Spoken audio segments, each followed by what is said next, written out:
Alan Cunningham, by the way, down just under $27,000, but I would not bet against him turning this one around. No, not at all.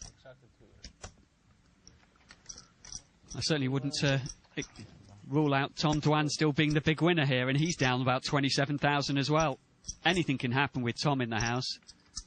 Well, hello there. Phil Ivey picks up ace-queen. And he's mixing it up. Just a black call. Raise from Tom, call from Mike. Last year, that was something special, boy. You won the biggest. You won 500. Last year was. And Mike, by the way, also mixing it up a little. He wasn't playing aggressive before, but now that he's up 30,000, he's called a raise with Jack-10 suited. Well, that's a bit of a flop. Oh, we're going to see fireworks here.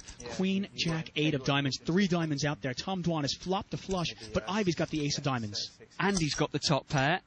And, of course, it's poor Mike Madisau with the third best hand right now and drawing pretty well dead. Kind of tight value better than Reaver. Kind of tight betting with him. Mike Madisau bets 4,200. Phil Ivey just calls. Action on Tom Dwan.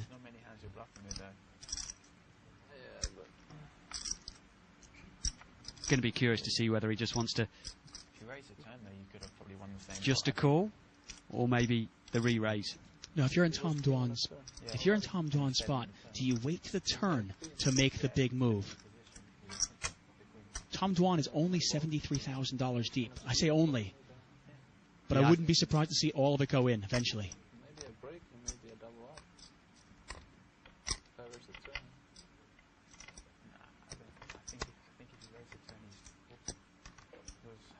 I think you've hit the nail on the head, really, David. I think the fact that he's only got 73,000 there, he's going to give himself an opportunity to put the chips in the middle. Well, he's putting a lot of chips in the middle right now. Those red chips are $1,000 chips. What do you have left? Started with about 70. And it looks like a raise up to about 19,000, I'm guessing. Obviously, Madisau gets out of the way. He had really nothing there, just a second pair. Well, Phil puts the big re-raise in with the black chips, not messing around. You said you had like 70, right? All the way? About, I suppose. Ivey.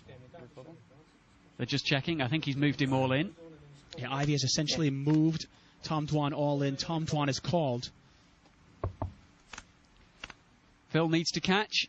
Doesn't hit the turn. Doesn't hit the river. And Tom Dwan's going to double up against Phil. Phil Ivey makes the move on the flop. Tom Dwan quickly calls. A blank on the turn, a blank on the river. Mikey, you bet the flop? Pretty good fold. Phil knew, even if he's up against it here, he's more than likely going to have some sort of outs by catching a diamond, as long as he's not up against 9-10 of diamonds, of course. And with Tom Dwan being Tom Dwan, he doesn't actually have to have much of a hand in this spot. Very, very difficult for Phil Ivey to get away from that one, especially against that particular opponent. Well, that's the reason Tom plays the way he does. When he gets a hand, he gets paid. Tom Dwan, by the way, now up to $155,000. And just like that, Superman is human. As I said, Tom Dwan up $55,100. And now that he has chips, he's going to be even more dangerous. Phil Ivey, still our big winner, up $66,000. And our big losers, Patrick Antonius and Andrew Feldman. Feldman down nearly $100,000. Refresh our viewers on what straddling it is. It's pretty much an extra blind, but it's a live bet. And you are putting in double the big blind, but you get to act last, pre-flop. I'm not sure if it's a positive EV play, an expected value type play, but sometimes it's the kind of play that really gets the action going. Someone who's stuck will quite often do it just to make the game a little bit bigger. 2,000 to play. But when you've got some of these players in the pot, you don't need the action to be too much bigger. The money's going to go in there anyway. 2 fours from Phil Ivey, and here's a king-jack. Cool. Ferguson doesn't play too many hands. He's going to play this one, though. He's out of position against Ivey with the king-jack. Well, it's a pretty good flop for king-jack. Yeah, you're talking about a completely dry board. Jack, 7, deuce, rainbow. 3,000. Small continuation, but probably thinking he's protecting his hand here. He'll find out whether he's in front or not. Doesn't need to risk any more than the 3,000. Now it's just a question of whether Chris calls or if he re-raises.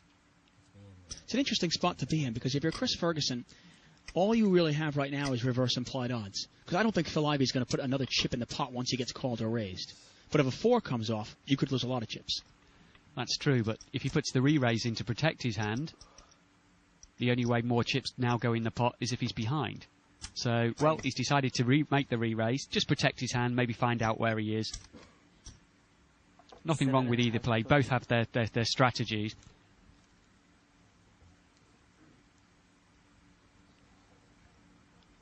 It's a small re-raise.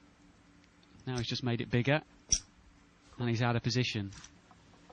So Phil kind of half floating one, half thinks maybe there's a chance he's in front. Either way, he's got position, and that deuce doesn't change much of the board. Now if you're Chris, what do you do? Can he actually think he's ahead? I mean, I have to think that Ivey's floating there thinking he's behind. I mean, on a board of Jack, 7, Deuce, Rainbow, when you are check raised by Chris Ferguson? Exactly. If you're up against Chris, yes, I think that's totally true. But Chris giving him a chance to make another bet. One thing we've seen from Phil Ivey, he is not letting any pot go uncontested. Fighting for every chip. 16. 16,000.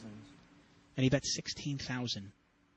Now it's a question of how much does Chris like his hand.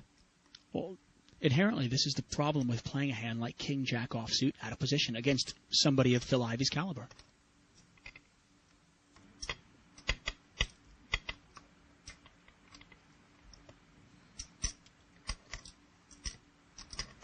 Pot is 36,700, and it's 16,000.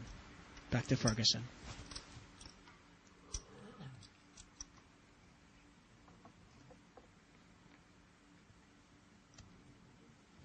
Well, he's made the call. And this is exactly the way that Ferguson made a lot of money last year in the $1 Million Cash Game. He let his opponents bluff at him. He also lost a big pot when he went behind. Not getting away from, was it the aces? Exactly. Ace. Well, that's a scary card for the King Jack.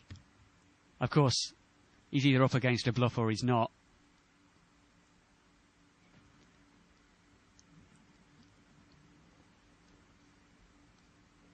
It's going to be interesting to see whether Phil makes another big bet. Now Ferguson checks. Action over to Ivey. If Phil bets, Chris knows he's only beating a bluff. Does Ivey have one more bullet in his gun?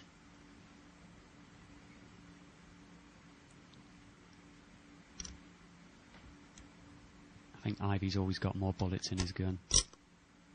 It's a question of whether he's got the finger on the trigger or not.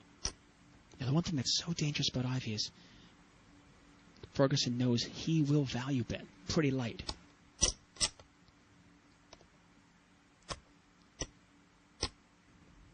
To some extent, this is almost a good card for Chris. Check. Check. The only hand he was really in trouble against was ace jack. Queens or kings might shut down or make a smaller value bet. Check deuce. Well, he's checked it. And Chris ends up winning that pot. I think it would have been very interesting to see what would have happened if he had made a 50,000 value bet in that spot, or thinks that looks like a value bet. But we'll never find out. Would Chris have made the call? Very interesting pot, though, David. Yeah, well, the ace of spades on the river changes some things. I mean, I think Ivey, he's betting ace-jack there if he made top 2. But if he had ace-jack, he was ahead the whole time anyway. Exactly. He's obviously betting aces full if he had a pair of aces in the hole. But does he bet the queens or queens? Kings or queens, he might shut down.